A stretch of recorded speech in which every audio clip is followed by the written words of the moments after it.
1절입니다. 여호와께서 다윗을 모든 원수의 손과 사울의 손에서 구원하신 그날에 다윗이 이 노래의 말씀으로 여호와께 아뢰어. 자, 이 1절 말씀을 보면 오늘 이 나오는 내용이 이제 다윗이 압살롬과 세바의 그 반란을 다 제압한 이후에 있었던 것처럼 보입니다. 또 위치도 마지막 부분에 있기 때문에 그렇게 생각할 수 있는데 대부분 학자들은 이 말씀을 다윗이 왕이 된 초기에 지은 그런 내용으로 보고 또 이제 살펴보면 알겠지만 이 내용이 시편 18편하고 거의 비슷합니다. 약간 다른 점도 있는데 그래서 아마도 사무엘하 저자가 마지막 부분에 시편 18편에 있는 내용을 이곳에 이렇게 추가로 기록하지 않았나 그렇게 보고 있습니다. 그러면 오늘 이제 22장은 시편 18편하고 내용이 비슷하다는 거겠죠.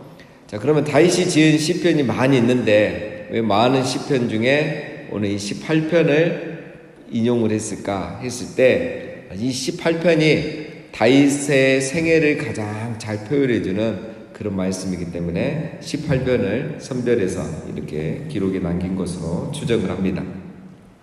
자, 그러면 한번 살펴보겠습니다. 2절 이르되 여호와는 나의 반석이시요 나의 요새시요 나를 위하여 나를 건지시는 자시요. 자, 오늘 내용들이 이제 그렇게 어렵지 않습니다. 자, 나의 반석이시요 여호와는 나의 반석이라는 거죠. 사울과 또 적을 피해 다닐 때마다 바위처럼 자기를 지켜주신 나의 하나님이시다. 나의 요새시요 요새는 가파른 자 바위 산에 있는 산꼭대기죠. 다윗이 항상 추격받을 때마다 이런 요새 같은 곳에 숨어서 살아남을 수 있었습니다. 하나님이 나를 항상 이렇게 지켜주셨다라는 의미죠. 나를 건지시는 자시여. 자, 반석과 요새 같은 하나님이 항상 나를 원수와 사울의 손으로부터 건져주셨다라는 의미입니다. 3절 내가 피할 나의 반석의 하나님이시여 나의 방패시여 나의 구원의 뿌리시여 나의 높은 망대시여 그에게 피할 나의 피난처시여 나의 구원자시라 나를 폭력에서 구원하셨도다. 자, 내가 피할 나의 반석의 하나님, 항상 제자리에 있는 견고한 바위처럼 다윗에게는 항상 변함없는 의지가 되시는 하나님. 항상 저 뒷산에 가면 바위가 있어서 그 밑에 숨으면 되듯이 하나님 항상 내 앞에 변함없이 계시는 나의 피할 바위와 같은 내가 의지하실 그 하나님이라는 거죠. 나의 방패시여 이 말은 나를 보호해 주시는 지켜주시는 하나님. 나의 구원의 뿌리여 힘이 되시는 하나님. 높은 망대시여. 자, 높은 망대는 이제 적이 공격하지 못하게 하는 또 적의 이렇게 공격을 지켜보는 높은 산성이죠. 안전한 망대. 이것도 항상 나를 안전하게 보호해 주시는 하나님. 자, 다윗에게 있어서 하나님 어떤 하나님이십니까? 피할 바위, 피할 피난처가 되시고 구원자가 되시는 하나님이시다. 이거죠. 하나님이 다윗을 늘 적으로부터 구원해 주신다는 거예요. 자, 오늘 2절 3절 뒤에도 계속 같은 말이지만 무엇을 말하고자 하는 겁니까? 다윗이 지금까지 잘 숨고 잘 피해 다녀서 사울과 적들로부터 죽지 않고 살아남을 수 있었던 것이 아니다라는 걸 말하고 있죠. 왜 다윗은 지금까지 살아남을 수 있었느냐? 여호와께서 나의 반석, 나의 요새, 나의 방패가 되어 주셨기 때문인 겁니다. 여호와께서 다윗을 지켜주시고 건져주시고 도와주셨기 때문에 다윗이 지금까지 살아남았다는 거예요. 여러분 다윗이 물론 전쟁을 잘했잖아요. 그 물맷돌 돌멩이 하나 가지고 골리앗을 죽였잖아요. 싸우는 전쟁마다 다윗이 싸움도 잘하고 전술도 잘 세워서 이겼잖아요. 그러나 그래서 내가 이긴 게 아니고 여호와께서 나의 반석 요새 도움이 되어 주셨기 때문이다. 이것을 고백하는 겁니다. 자, 계속 같은 고백이 많은데, 자, 그러면 왜 하나님은 다윗에게 이런 은혜를 주시는가? 왜 다윗에게 반석, 요새, 피난처가 되어 주셨는가? 4절입니다. 내가 찬송받으실 여호와께 아뢰리니 내 원수들에게서 구원을 받으리로다. 자, 여호와께 아뢰리니. 왜 다윗은 이 은혜를 받았습니까? 여호와께 기도했기 때문에. 아뢰리니 말은 기도했단 말이죠. 그러니까 1절에서 3절, 2절, 3절에 있는 이런 고백들은, 이런 경험들을 왜 할 수 있었느냐? 다윗이 여호와께 기도했기 때문인 겁니다. 그래서 지금까지 이렇게 응답받았고 도움을 받았고 앞으로도 내 원수들에게서 구원을 받으리이다. 하나님이 앞으로도 나를 구원해 주실 거다. 다윗은 확신이 있는 겁니다. 여러분 맞습니다. 여러분 우리 하나님은 반석이 되시고 요새가 되시고 구원자가 되시지만 우리가 기도하지 않으면 아무 일이 일어나지 않는 거죠. 아무 상관이 없습니다. 하나님은 아무 상관이 없었죠. 에스겔 36장에 그랬죠. 그래도 이스라엘 족속이 이같이 자기들에게 이루어지기를 내게 구하여야 할지라.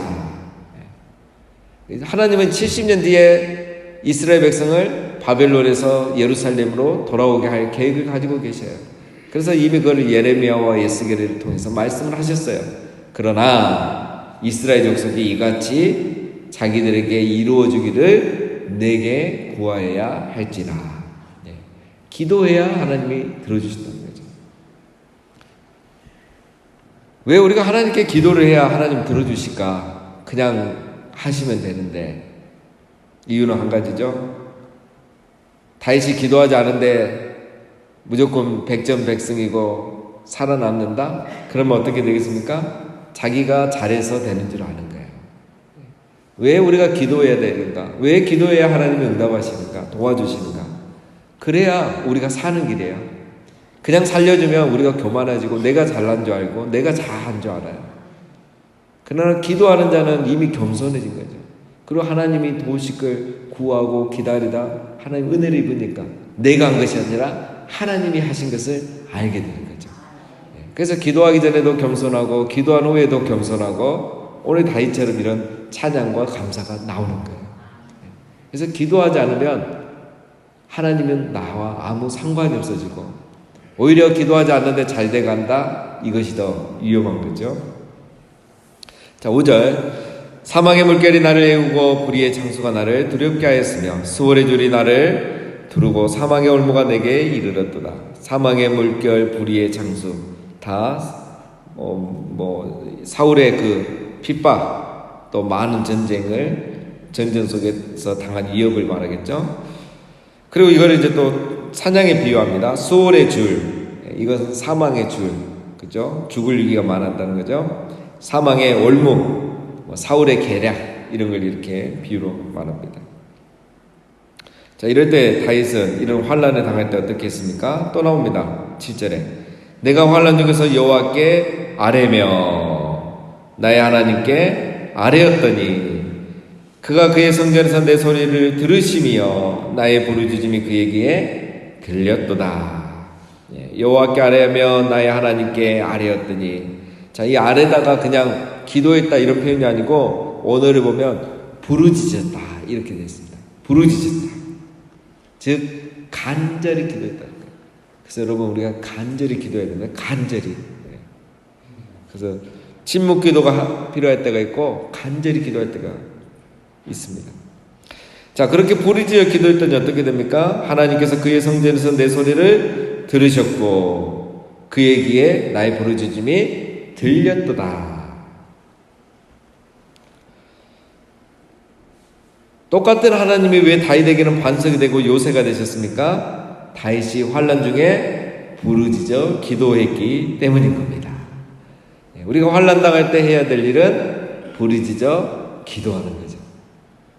기도하면 반석이며 요새가 되신 하나님이 나의 하나님이 되는 것입니다. 그런데 믿음이 없는 사람은 어떻게 하느냐? 기도 빼고 다 해요. 기도 빼고는 다 해요. 우리가 금요기도회 때 이제 그 야곱 이야기를 이제 마무리해 가고 있는데 이제 지난주까지 우리가 살펴본 게 이제 레아와 라헬의 이야기잖아요. 레아와 라헬의 이야기가 은근히 이걸 보여줍니다. 이 두 아내가 이제 그 남편의 사랑을 받기 위해서 이제 애 낳기 경쟁을 하잖아요. 근데 레아는 뭐 처음 올 때부터 자기가 원하는 결혼도 아니고 두 사람이 다 원했던 결혼도 아니고 또 라헬에 비해서 뭐 이렇게 더 사랑받지 못하고 모든 게 괴로웠잖아요, 레아는. 그러니까 레아는 환란이 많은 거예요. 상처가 많고. 그래서 레아는 뭘 했습니까? 하나님께 기도했잖아요. 기도한 거예요. 르우벤, 보라, 아들이라. 내가 기도했더니 정말 하나님이 아들을 주시네. 애를 주셨는데 그것도 아들을 주셨어요. 이 아들이 우리 집안에 이제 장남이 되어버리는 거예요. 엄청난 거죠. 그러니까 하나님이 레아의 기도를 들으시고 레아에게는 늘 애가 생긴 거죠. 뭐 내가 봤을 때 요셉이 뭐 레아에게 거의 안 왔겠죠. 의무적으로 뭐 정해진 날만 오고 다 라헬과 함께 있었던 거죠. 근데 오히려 애는 누가 더 많이 낳습니까? 레아가 많이 낳아요. 레아가 총 6명을 낳습니다. 딸 1명까지 하면 7명이에요. 그 외에도 이제 기록이 없어서 알 수는 없지만 최소 7명을 낳은 거예요. 나중에 르우벤이 그 합한 채를 이제 발견해갖고 그걸 가지고 왔잖아요. 어머니에게 줬는데 라헬이 어떻게 또 그걸 알고 와서 나에게 달라 그러잖아요. 그래서 오늘 그럼 너희 남편은 나한테 보내면 이거 주겠다. 그렇게 해라고 합한 채를 가져갔잖아요. 근데 합한 채는 라헬이 먹었는데 애는 누가 낳습니까? 레아가 낳아요. 그 사건 이후에 레아가 아들 2명을 낳고 딸 1명을 낳잖아요. 그래서 총 7명이 됐잖아요. 레아가 그 애를 낳고 이름을 지은 거 보면 다 하나님 앞에 기도해서 낳은 거예요. 라헬은 기도 안 하고 할 수 있는 거 다 했어요. 남편을 독차지하고 합한 채도 먹고. 그런데 애가 안 생겨요. 기도 빼고 다 했어요. 그 나중에서야 요셉은 이제 하나님이 주셨잖아요. 라헬을 긍휼히 여기시고 기억하사 하나님이 요셉을 주신 거예요. 그때서야 라헬이 깨닫죠. 하나님이 내 부끄러움을 씻으셨도다. 하나님 이왕이면 아들 하나 더 주세요. 그렇게 기도하니까 진짜 나중에 돌아오다가 가나안 땅으로 돌아오다가 베냐민 아들 하나 더 낳게 되잖아요. 라헬은 기도에 모든 걸 다 했었어요. 믿음이 없는 사람은 기도 외에 다 합니다. 그러나 믿음의 사람은 기도부터 하는 거예요. 그럼 기도하지 않는 사람은 믿음이 없는 거예요. 믿음이 있으면 기도하게 돼 있어요. 뭐 새벽에 나와서 하든지 출퇴근 시간에 교회 예배당에 와서 하든지 어떻게든 좀 자기 전이라도 하든지 하루에 3번 식사기도 말고 정말 내가 하나님 앞에 내 마음을 토해내는 정말 하나님의 은혜 아니면 살 수 없기 때문에 하나님의 도우심 구하는 그런 기도를 하게 되어 있습니다. 그래서 오늘 우리가 많은 사람들이 라헬처럼 살아가요. 왜냐하면 기도 안 해도 된다고 생각하거든요. 결혼하면 당연히 애가 생기고 합반째 먹으면 애가 생긴다고 생각합니다. 내가 열심히 살고 성실하게 살고 막 이렇게 하면 예배만 하면 잘하면 다 잘 된다고 생각합니다. 아닙니다. 오늘 다윗이 이렇게 고백했던 것은 내가 여호와께 아뢰었더니 여호와께 부르짖었더니 기도할 때 반석이요 요새시요 구원자 되신 하나님이 나의 하나님이 되실 줄 믿습니다. 자, 다윗이 또 이제 이 하나님을 경험하고 표현합니다. 하나님을 이제 8절부터는 하나님이 어떻게 응답하셨는가 그 응답하는 과정을 이렇게 좀 과장해서 묘사를 하고 있는 겁니다. 자, 빨리 지나가겠습니다. 이에 땅이 진동하고 떨며 하늘의 기초가 요동하고 흔들렸으니 그의 진노로 말미암음이로다. 그 코에서 연기가 오르고 입에서 불이 나와 시르며 그 불에 숯이 피었도다. 자, 다윗이 기도하니 부르짖어 기도하니 그 응답하는 과정입니다. 하나님이 임재하는 모습을 이렇게 박진감 있게 표현한 거예요. 그냥 9절은 하나님이 원수들을 심판하시는 그 진노와 심판을 묘사하는 겁니다. 진짜 하나님 코에서 연기가 나오고 입에서 불이 나왔단 말이 아니고 내가 기도하니까 하나님이 이렇게 응답하신다라는 걸 그냥 표현하는 겁니다. 자, 10절 그가 또 하늘을 들이우고 강림하시니 그의 발 안에는 어둠 캄캄하였도다. 그룹을 타고 나르시며 바람 날개 위에 나타나셨도다. 자, 하나님 임재하는 모습을 말합니다. 하나님이 이렇게 8, 9절처럼 심판하기 위해서 10절, 11절에 임재하시죠. 비구름이 낮게 깔려 세상이 캄캄해지는 모습. 이건 뭡니까? 우리 사건이 일어나려면 갑자기 어두워지잖아요. 하나님이 심판하게 임재하는 걸 말하는 거고, 날개를 타고 바람 날개 위에, 이 말은 하나님이 심판하시기 위해서 재빠르게 이동하신 걸 말합니다. 그래서 기도 응답을 빨리 해주시기 위해서 하나님이 이렇게 이동하신다. 사실 하나님 이동하시는 거 아니잖아요. 그렇죠? 응답을 이렇게 빨리 해주신다라는 걸 묘사하는 겁니다. 12절, 그가 흑암고 모인물과 공중에 빽빽한 구름으로 둘린 장막의 사무심이며 그 앞에 있는 광채로 말미암아 숯불이 피었도다. 자, 이 12절은 좀 어렵지만 이제 심판의 어떤 전조, 흑암 곧 모인물과 공중에 빽빽한 구름, 짙은 비구름 맞죠? 우리 짙은 비구름이 확 모이면서 캄캄해지면 이제 비가 홍수같이 이렇게 쏟아지는 걸 말하죠. 쏟아지는 때가 된 거죠. 자, 광채. 이 광채는 뭐겠습니까? 여러분, 짙은 비구름이 캄캄한 먹구름이 켰을 때 광채가 나는 거는 번개죠, 번개. 번개를 말합니다. 번개로 말미암아 숯불이 피었도다. 그렇죠? 번개가 치고 나면 이런 것처럼. 자, 하나님의 심판이 시작됐다, 이런 말입니다. 13절은. 자, 14절, 여호와께서 하늘에서 우레소리를 내시며 지존하신 자가 음성을 내시며 화살을 날려 그들을 흩으시고 번개로 무찌르셨도다. 이럴 때 여호와의 꾸지람과 콧김으로 말미암아 물밑이 드러나고 세상의 기초가 나타났도다. 자, 큰 비가 내리고 번개가 치는 것 다 하나님의 임재를 말합니다. 우리 요한계시록에 보면 이제 이런 이야기들이 많이 나잖아요. 음성이 나고 번개가 치고 땅이 진동하고, 이거는 다 하나님이 임재하신다. 그리고 하나님이 이제 뭔가 행동을 시작하신다 이거죠. 오늘 말씀에서는 다윗의 기도를 들으시고 심판을 시작하신다. 적들을 물리치신다. 이런 걸로 보시면 되겠습니다. 그래서 화살과 번개도 다 같은 의미입니다. 다윗의 적들을 화살과 번개로 심판하신다. 이거는 그냥 심판을 했다, 이렇게 이야기하시면 되겠고, 이해하시면. 자, 꾸지람, 이것도 다 지존자의 음성과 같은 거고, 자, 콧김이 난다. 이거는 자, 하나님의 어떤 분노를 말하죠. 자, 꾸지람과 콧김으로 물밑이 드러나고 세상의 기초가 드러났도다.